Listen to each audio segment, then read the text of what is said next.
好，各位同学，大家好，我是理查老师，欢迎大家来到 YouTube 跟我一起学习中文。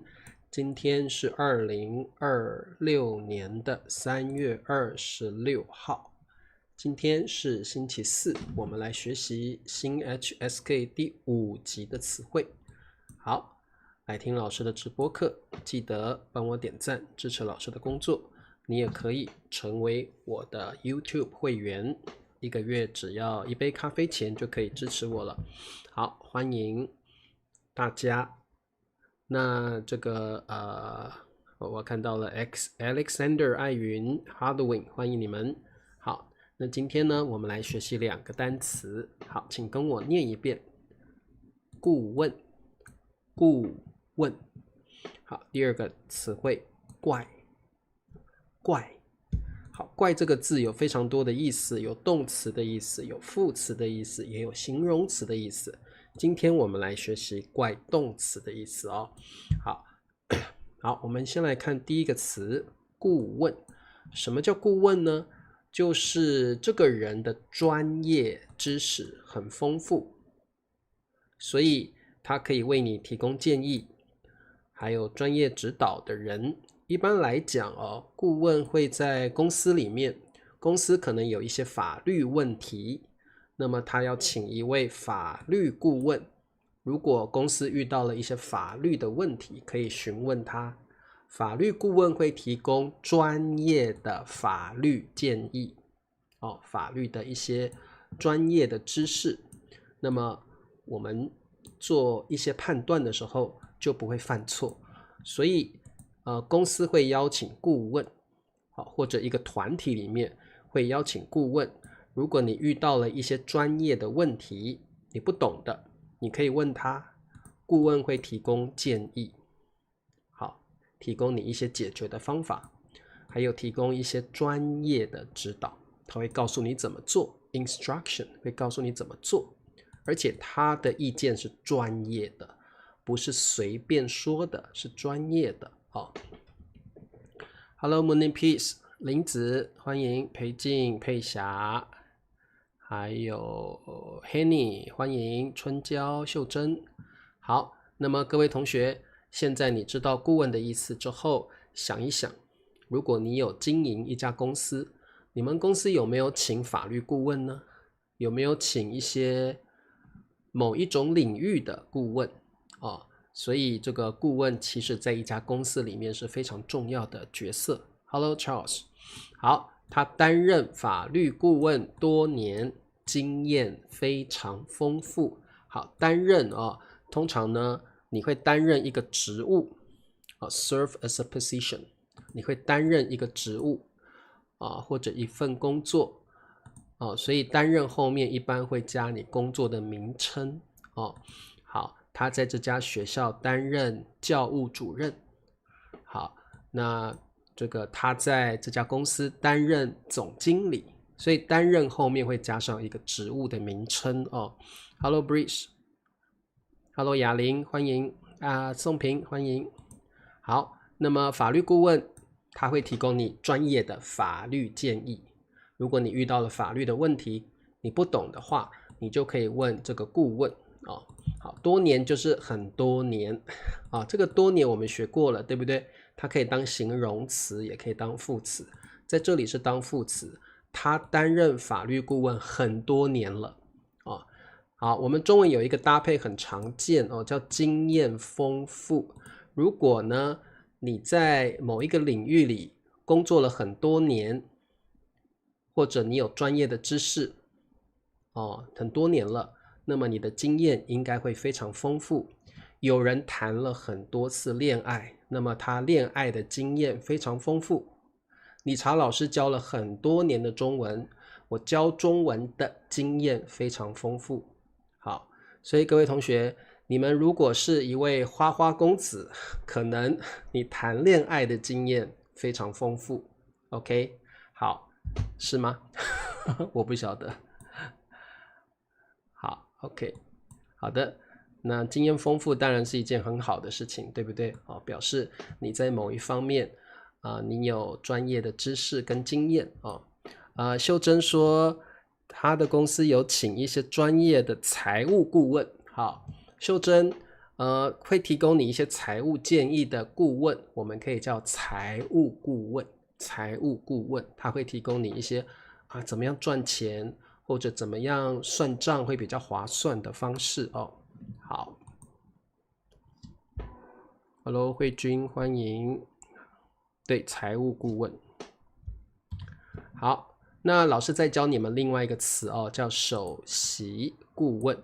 首席就是最重要的，最重要的。所以首席顾问通常是公司发生问题之后，第一个会询问的对象就是首席顾问。一般来讲，首席顾问是经验最丰富的，知识最专业的，他拥有专业的知识，他可以提供最有效的解决方法，这样的顾问叫首席顾问。好，所以如果公司里面有非常多的顾问，可能会有一位首席顾问，他是第一名的，最好的，最棒的，他提供的建议是最棒最有效的。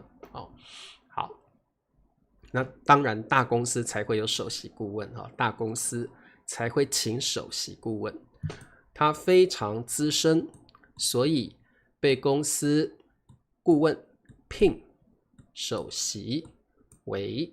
好，这里有非常多的单词哦。资深是什么意思？表示你在一个职务很久的时间了，或者你在一家公司工作非常久，我就可以说他是资深员工。如果有一个人他在公司里面工作好多年了，20几年、30几年，你可以叫他资深员工哦。所以各位同学，资深表示你在一个职务或在一个公司里面工作非常久。资深的人一般经验也非常丰富，而且会受人尊敬受人尊敬。好，所以好，这里有一个被动语态passive voice， 被什么呢？好，答对了，被公司聘为。好，聘为就是公司请他来当员工，公司请他来当某一个职务聘请，我们中文有一个词汇叫聘请。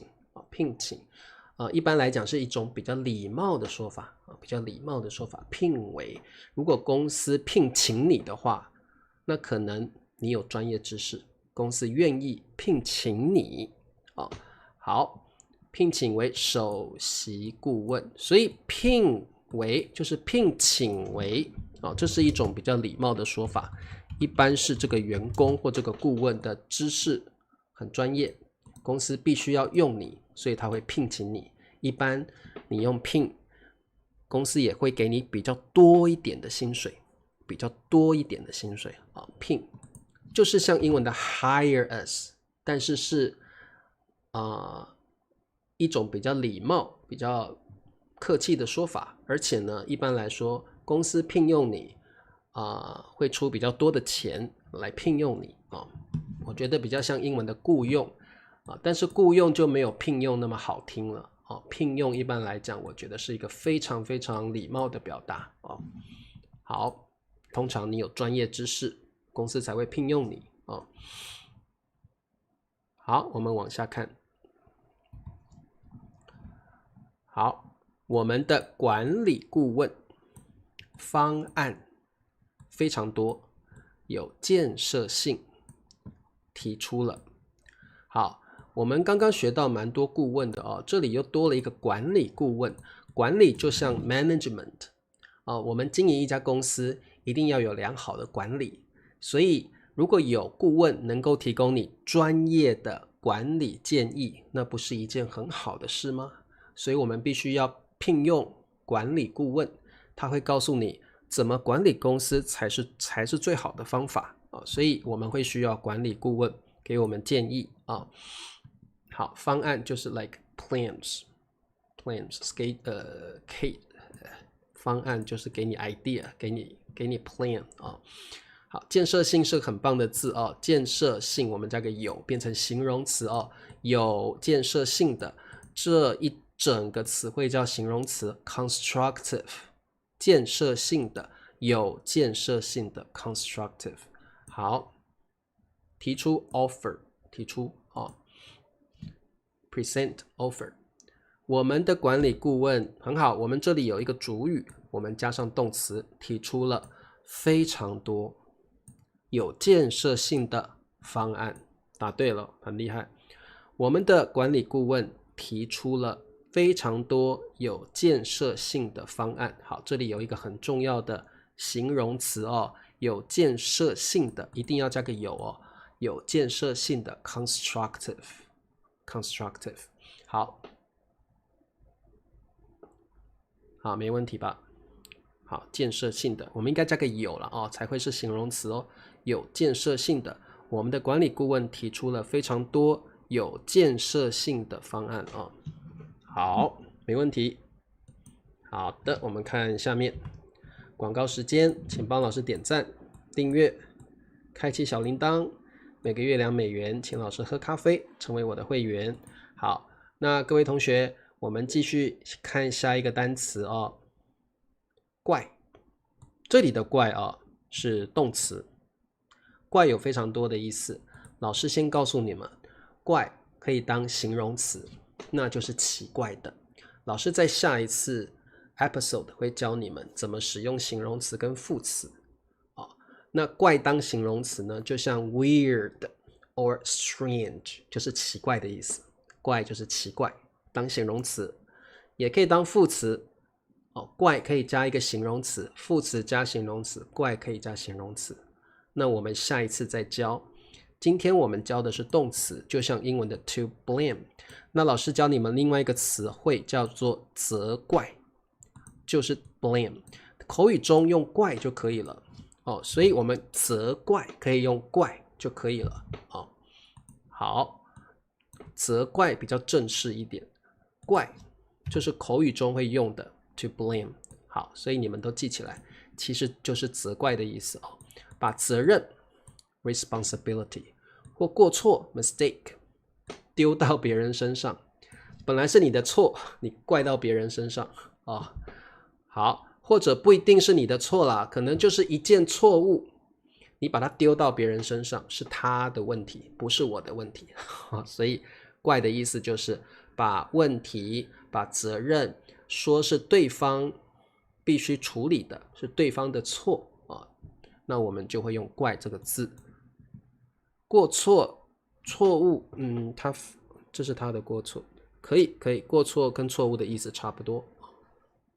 对，过错就是错误的意思好，孩子已经认错了。好，认错，认就是承认 admit 承认错误。好，认错就是对，这是我的错，你自己觉得，你自己知道自己犯错了。好，那你会告诉对方说，是的，这是我的错，认错 admit your mistake， 你别再怪他了。好，我们中文有一个很棒的词叫别怪他， Don't blame him。 别怪他，别怪谁，别怪他， Don't blame him。 好，别再怪他了， Don't blame him anymore。 好 OK， 孩子已经认错了，你别再怪他了。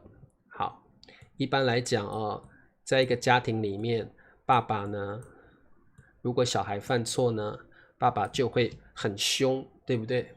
妈妈就会在旁边说没关系，这个小孩已经认错了，你爸爸不要生气了，不要再怪他了所以这个在中文很有意思这个叫做这个在中文叫做爸爸扮黑脸，妈妈会扮白脸通常你在家里管教小孩的时候，要有一个人比较严格，要有一个人呢扮演着比较温柔的角色所以通常比较凶的那种角色是爸爸去扮演的。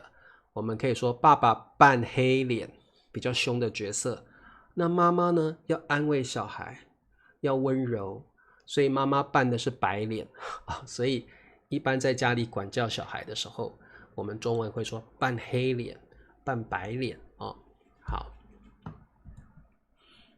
好，有没有问题好，没问题。对，一般扮黑脸的角色都是比较严格、比较凶的，扮白脸的角色的人呢，都比较温柔，会原谅小孩好 ，OK， 好，我们来看一下怪当动词怎么用。好，错，你的，这不是，我不怪你。这题很简单，对不对？好，怪不得，对，这个老师下一次教你们哦，下一次教你们，怪不得就是难怪的意思 ，no wonder。这不是你的错，我不怪你，很简单，对不对？这不是你的错，我不怪你。好，所以呢，一般来讲，这个男生会跟女生说啊，这不是你的错，我不怪你啊，很温柔，对不对？我觉得这应该是结婚前吧。结婚后呢，这都是你的错，这都是你的错，什么事都是你的错啊！所以我觉得这句话应该发生在结婚之前哦。哎呀，那个先生，那个男朋友会对女朋友非常好，女朋友犯什么错都会原谅他。但是结婚后呢，可恶，都是你的错，什么都是你的错，全部都是你的错哦。好，结婚后老公就不一样了哦。非常对，是不是？对啊，结婚前不管你犯了什么错，男朋友都会原谅你，而且还说不是你的错，是我的错，都是我的错。男朋友好温柔哦，什么事都原谅你，而且什么事都不是你的错，他会把过错揽在身上。男朋友会把所有的过错揽在身上，他会体贴你，他会原谅你，他会很温柔的对待你。结婚之后呢？结婚之后都是你的错，老婆全部都是你的错哦。好，很有意思。好 ，OK， 这题你们都答对了，这不是你的错，我不怪你哦。好，好，我们再来做一题哦，最后一题了。我不谁怪你，哎，这什么意思啊？这句话什么意思？不过老师告诉你哦，这句话中文里非常的常用啊，在口语中是非常常用的句子啊。那这句话的意思其实就是刚刚我说的，这全部都是你的错的意思。That's all your mistake 的意思哦。OK， 我不怪你，谁怪？我不怪你，怪谁？诶，我不怪你，怪谁？诶，你们都会耶，你们都答对了。这题的答案就是结婚后你会跟老公或你的老婆说的。我不怪你，怪谁？哦，那刚刚呢？啊，这不是你的错，我不怪你，这是我的错，这不是你的错，这是结婚前哦。那这句话是结婚后，我不怪你，怪谁？这当然是你的错啊，我当然要怪你啊。哦，所以这句话是结婚后的时候，你们一定要学会哦。结婚后哦，你们已婚的同学们，这句话学起来哦，把责任丢到对方身上。我不怪你，怪谁？难道要怪我吗？好，所以把它记起来。我不怪你，怪谁？它的言下之意就是，当然是你的错。Of course, that's your mistake. 所以我不怪你，怪谁？难道要怪我吗？我当然要怪你啊！好，所以把它记起来，把这句话记熟哦，因为你对母语者来说，我们很常用哦，就会把它讲出来。特别你要推卸责任的时候，你会把责任丢给别人的时候，我不怪你，怪谁呀？当然是你的错啊，难道是我的错吗？一定是你的错呀。好，这句话结婚后可以用，或者你工作的时候你不想担责任。不过我觉得这句话在工作里可能是老板或经理会用的吧。如果你是个小职员，你没有办法用这个句子。好 ，OK。好 ，OK， 我们的怪当动词就是责怪的意思，要记起来哦，责怪的意思。对，你们学得好快哦。我不怪你，怪谁？难道要怪我？当然要怪你呀，这不是我的错呀，这是你的错，不怪你，怪谁？好，这个蛮有意思的哦。当然这句话是很不好的，因为你在推卸责任啊，你在推卸责任。这不是我的责任，这是你的责任，这是你的错啊！对啊，就怪你自己啊，难道要怪我吗？好 ，OK。那今天我们的课就到这了啊。下一次我们再教到 HSK 第5集的时候，老师会告诉你怪当形容词跟副词怎么用。那我们下一次再见咯。下周见，各位同学，周末愉快，早一点休息，拜拜。